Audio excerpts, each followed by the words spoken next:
All right, what's going on, everyone? So I'm just back from a couple weeks doing some Army stuff out at Camp Parks, California.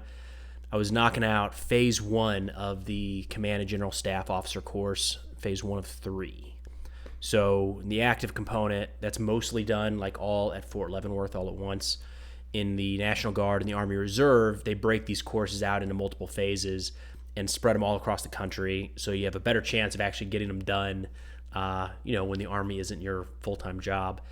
So they do the same thing for the Captain's Career course, for the Advanced Operations course, and the War College. So good experience. Got to have some pretty cool, like strategic level conversations with people while we were out there. That was a big part of the course that hasn't really been a part of other Army schools that I've been a part of. But anyways, today I thought we'd jump into a couple things. Quick update on the war in Ukraine, the battlefield situation in Ukraine. We'll talk about the ground-launched small-diameter bomb that the United States is considering sending, some attacks in Iran over the past weekend, some drone attacks, starting to get a little more clarity around that, and then the question of F-16s going to Ukraine. So starting out with an update on the ground in Ukraine, most of the fighting is still focused in and around, the heaviest fighting in and around Bakhmut in the east. About 2 weeks ago, I think it was the last update I did, Soledar fell to Russian forces, which is north of Bakhmut, and they kind of cut off the northern approaches into Bakhmut. Since then, they've advanced further to the south, and just a quick glance on a map, you're starting to see Bakhmut becoming more and more encircled. Now, the majority of the movement in and out of Bakhmut for Ukrainian forces has been to the west, and that continues to technically be open. There aren't Russian boots on the ground over some of these roads in and out of Bakhmut, but at least portions of those are very likely under Russian artillery observation now. And I think I read that one of them, maybe up to on the northern side of town, is under anti-tank guided missile range. So Russian forces within just a few kilometers of that ingress and egress route. The bottom line is Bakhmut is becoming a pretty tough spot for Ukraine. I've mentioned this before, but big picture, what happens after Bakhmut really depends on what the Russian forces choose to do and how the Ukrainian forces choose to defend. So a couple different situations we've seen play out so far in this war. Early in the war, down in Mariupol in the south, Ukrainian forces held out like until the last man, and all of them were either killed or captured. Then over the summer, we saw Ukrainian forces withdraw from Severodonetsk in the east, and it looked like something very similar was going to happen, where they were going to be cut off and taken prisoner, and that wasn't the case. So we'll see what happens in Bakhmut if the Ukraine High Command gives the call to pull back, or if they have them fighting there until the last man. We've seen both play out in this war. I think it's probably, should the situation become untenable, which it's looking like it's getting close there in Bakhmut. If it becomes untenable, I would expect that the Ukrainian command gives the order to fall back rather than sacrifice a bunch more troops to hold the current positions, rather than just falling back to secondary or tertiary defensive positions. A little further south, there were some pushes in Volodar. This one I haven't seen a ton of reporting about, and I might just be out of the loop, still kind of catching up here. I wasn't following this stuff every single day as much as I could while I was out at Camp Parks. Tried, but not as much as I would like.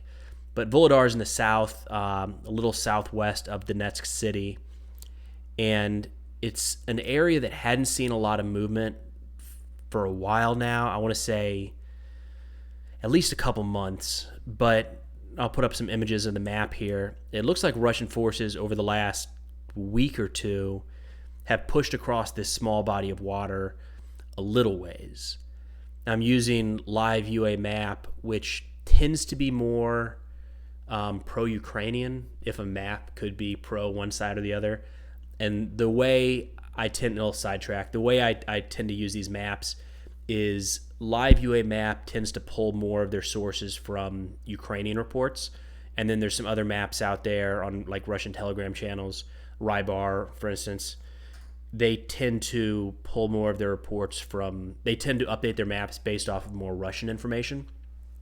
So in this case, when we're looking at Russian advances, I like to look at Ukrainian source maps. It's essentially like if Ukraine has reported the Russian advance, then we can be pretty confident that something there has happened, right? And the same the other way around. So when Ukraine is making advances, I tend to look at Russian maps.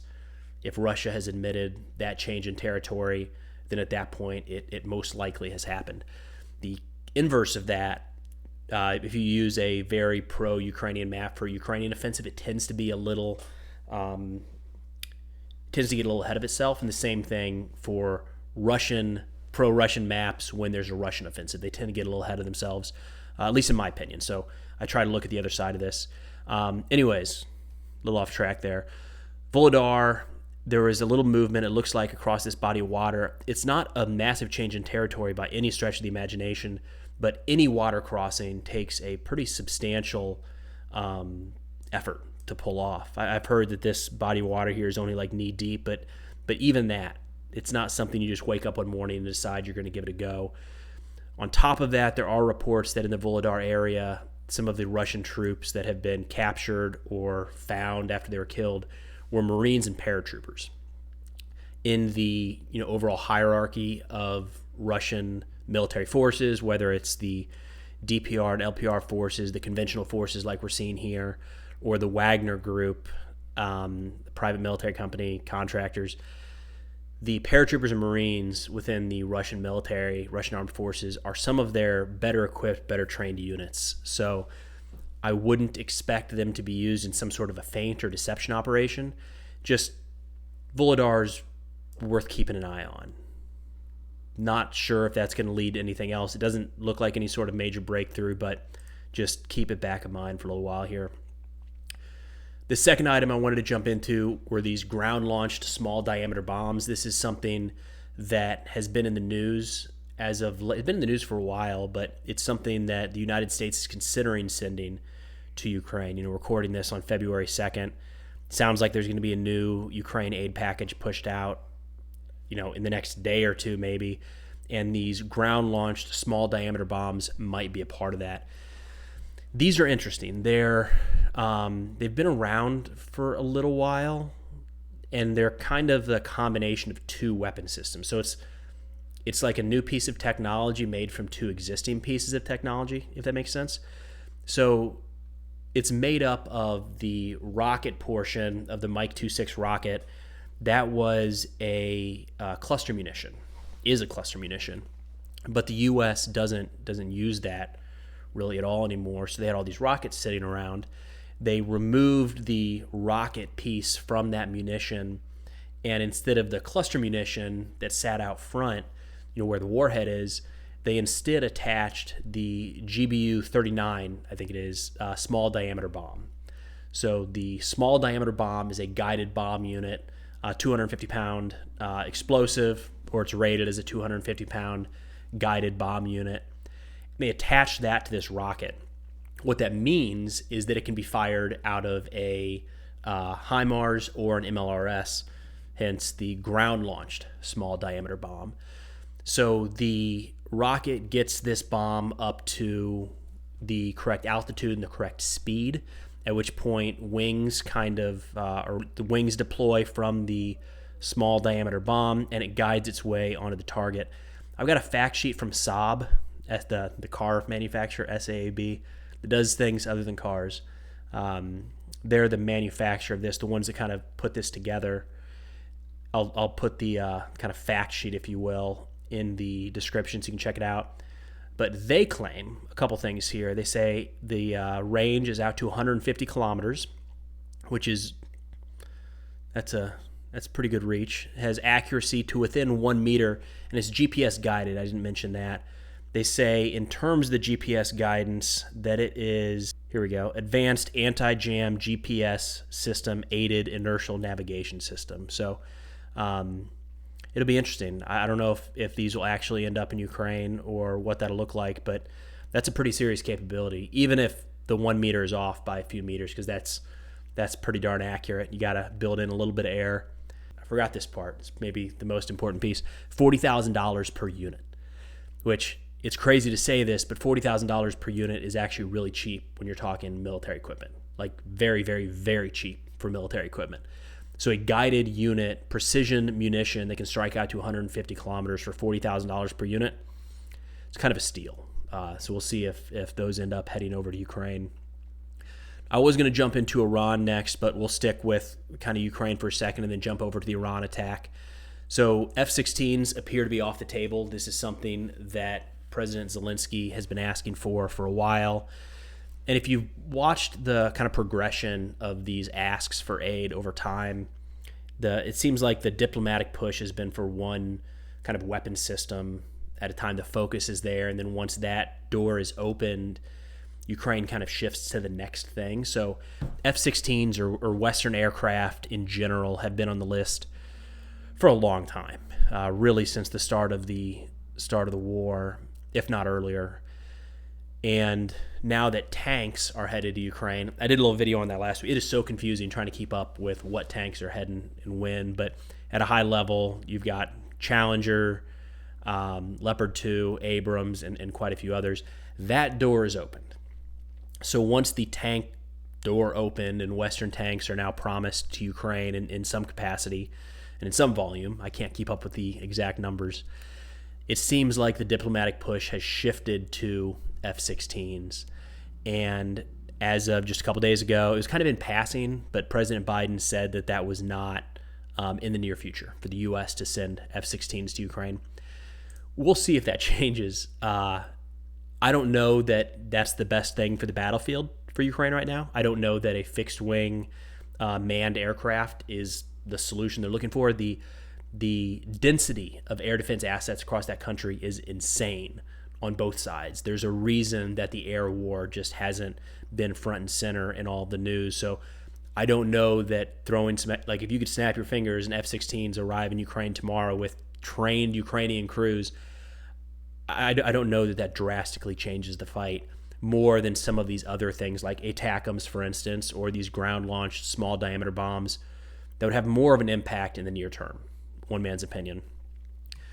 But the reason F-16s are kind of on the radar is that this is a very capable multi-role attack aircraft that is one of the most exported around the world to date. So just looking at, and not just within NATO, right? This is an aircraft and a capability that the United States has exported to Israel, Pakistan, Singapore, South Korea, Thailand, Turkey. Turkey, NATO, but it's all over the world. It's not crazy for Ukraine to put in this ask. Maybe given the state of the conflict, the fact that they're actively fighting with Russia, it makes it more tenuous of an ask of the United States. But F-16s are something we've sold to countries all around the world, NATO or not. So this isn't really a shocking ask by them. But again, as of today, at least February 2nd, that doesn't appear to be on the table. I'll end it with saying that Patriots at one point were not on the table. Abrams were not on the table. Leopard 2s weren't on the table. There's a lot of things that were hard no's for Ukraine until they became yeses. So we'll have to see how that plays out.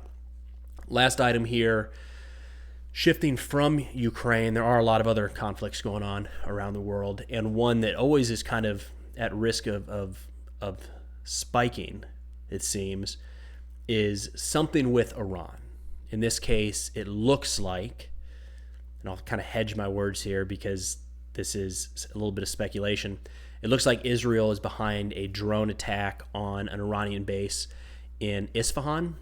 Base isn't the right way to say it. Military facility is probably the better way to say it. So on Saturday, I believe that was January 28th. Let me double check. Yeah, Saturday, January 28th. There were explosions in Isfahan, which is about 200 miles south of Tehran, right in the middle of Iran. Isfahan is kind of an arms manufacturing, missile and drone production hub, if you will. There's a lot of infrastructure there for the arms industry, for the Iranian arms industry. And it sounds like what Iran put out after the fact is that 3 drones were involved in this attack.